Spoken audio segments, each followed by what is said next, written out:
ओम नमः शिवाय। नमस्कार दोस्तों, स्वागत है आप सभी का आपके अपने यूट्यूब चैनल खुशहाल ज़िंदगी में। दोस्तों, आज के इस वीडियो में मैं आपको आंवला नवमी की पूजा साक्षात आंवला वृक्ष के नीचे करके दिखाऊंगी।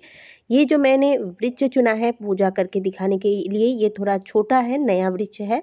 लेकिन आप जब आंवला वृक्ष की पूजा करेंगे तो कोई छायादार वृक्ष हो उसके नीचे करें, यह ज़्यादा श्रेष्ठ होता है। सबसे पहले आंवला वृक्ष के नीचे जब आप पूजन करने जाएं तो उस स्थान को अच्छे से साफ कर लें। अगर नीचे किसी ने पहले से पूजा कर रखी है तो दीप इत्यादि जल रहा होगा। अगर वह दीपक ठंडा हो गया है तो उसे आप उठाकर साइड कर लें।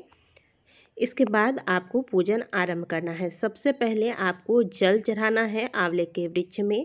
और यदि आपको आज के दिन गाय का कच्चा दूध मिल सके तो हो सके तो कम से कम 1 चम्मच भी आंवले के वृक्ष में आज के दिन गाय का कच्चा दूध अवश्य अर्पित करें। यहाँ मेरे पास नहीं था तो मैंने नहीं दिखाया है। आपको अगर प्राप्त हो जाए तो इस जल के लोटे में गाय का कच्चा दूध या फिर अलग से भी आप चाहें तो दूध चढ़ाने के बाद इसके बाद जल चढ़ा सकते हैं, या तो आप जल में ही दूध मिलाकर चढ़ा सकते हैं।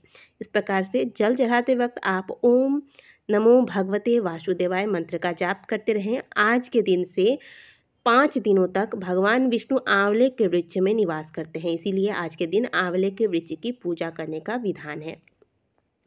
इसके बाद आंवले के वृक्ष में हम सबसे पहले हल्दी का तिलक लगाएंगे। भगवान विष्णु की पूजा में हल्दी का विशेष महत्व होता है, तो हल्दी का तिलक 5 स्थान पर यहाँ पे मैं कर रही हूँ। इसके बाद ऊपर से हम हल्दी के बाद अब हम लाल चंदन लगा रहे हैं। यहाँ पे जो रोली आता है वह लगा रहे हैं। बहुत से लोग सिंदूर लगाते हैं, आंवले के वृक्ष में चढ़ाते हैं। आपके यहाँ अगर चढ़ाता है तो आप ज़रूर चढ़ाएं। हमारे यहाँ नहीं चढ़ाया जाता है आंवले के वृक्ष में, तो हम यहाँ पर नहीं चढ़ा रहे हैं, ठीक है। इसके बाद हम क्या करेंगे, इसके बाद अक्षत अर्पित करेंगे।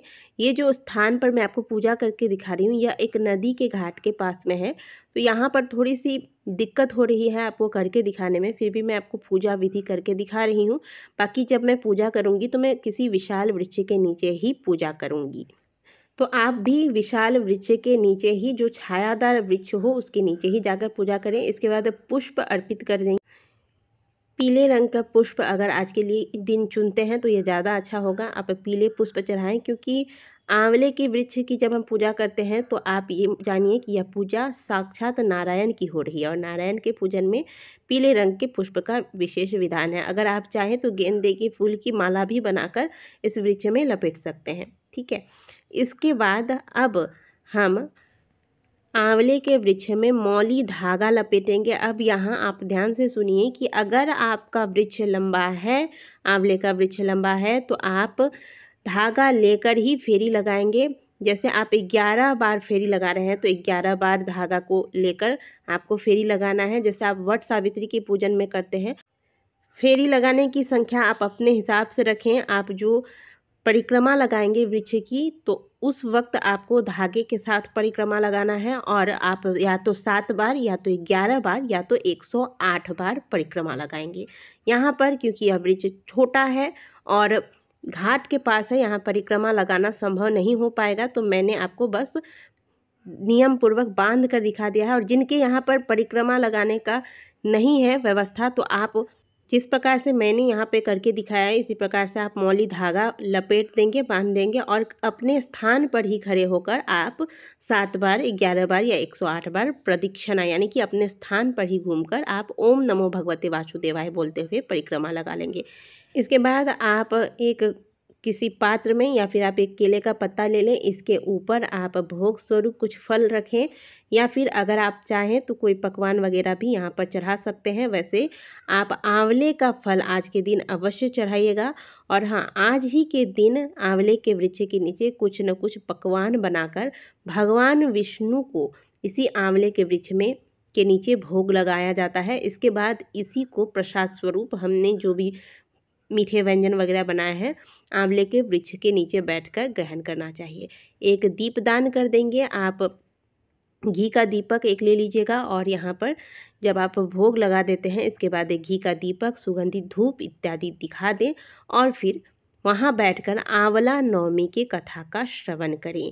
तो बहुत ही सरल सी विधि है। प्रातःकाल शुभ मुहूर्त के अनुसार आंवले के वृक्ष की पूजा करें, परिक्रमा लगाएं, भोग लगाएं, धूप दीप इत्यादि दिखाएं और इसके बाद शाम को जब सूर्यास्त हो जाए तो एक घी का दीपक इसी आंवले के वृक्ष के नीचे आपको लगा देना है।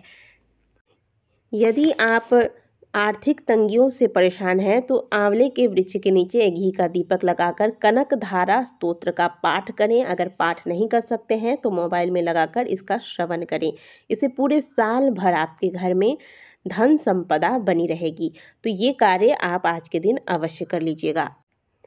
आंवले के वृक्ष की पूजा करते वक्त आप इन बातों का ध्यान रखें कि आंवले के वृक्ष से एक पत्ती तक आपको आज के दिन नहीं तोड़ना है, क्योंकि इन पत्तियों में विष्णु का वास है। ना ही आपको आंवले के वृक्ष से किसी भी फल को तोड़ना है। अगर नीचे गिरा हुआ है कोई फल, वहाँ से आप उठा सकते हैं, नहीं तो आप एक दिन पहले तोड़ लें या तो बाजार से खरीद कर लाएं।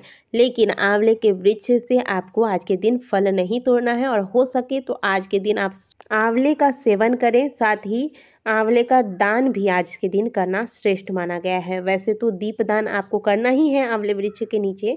इसके अलावा किसी ब्राह्मण को, किसी ज़रूरतमंद को आप आंवले का दान कर सकते हैं। दान करने की कोई सीमा नहीं है। आप आंवले के अलावा अनाज इत्यादि का भी दान कर सकते हैं। आज के दिन स्वर्ण दान का विशेष महत्व है, तो अपने सामर्थ्य अनुसार जो हो सके वह दान अवश्य कीजिएगा। और जैसा कि मैंने आपको पहले भी बताया कि छायादार वृक्ष के नीचे ही जाके पूजा करें, जिससे कि वृक्ष की छाया आप पर पड़े। लेकिन अगर आपको बिल्कुल भी नहीं मिल रहा है, कहीं भी इसी प्रकार का कोई वृक्ष आपके पास है छोटा सा, तो आप वहाँ पर जाके उसको जल से सींच सकते हैं। भले आप छाया ना मिले लेकिन सेवा इत्यादि तो कर ही सकते हैं, ये कर लीजिएगा। भूल से भी आज के दिन आंवले की टहनी तोड़कर लाकर घर में गमले में लगाकर पूजा करने की गलती मत कीजिएगा। और अगर हो सके तो आज के दिन आंवले का दीपदान भगवान विष्णु के समक्ष करें। वीडियो अगर अच्छी लगी है तो वीडियो को लाइक कीजिएगा। कमेंट बॉक्स में हर हर महादेव अवश्य लिखिए।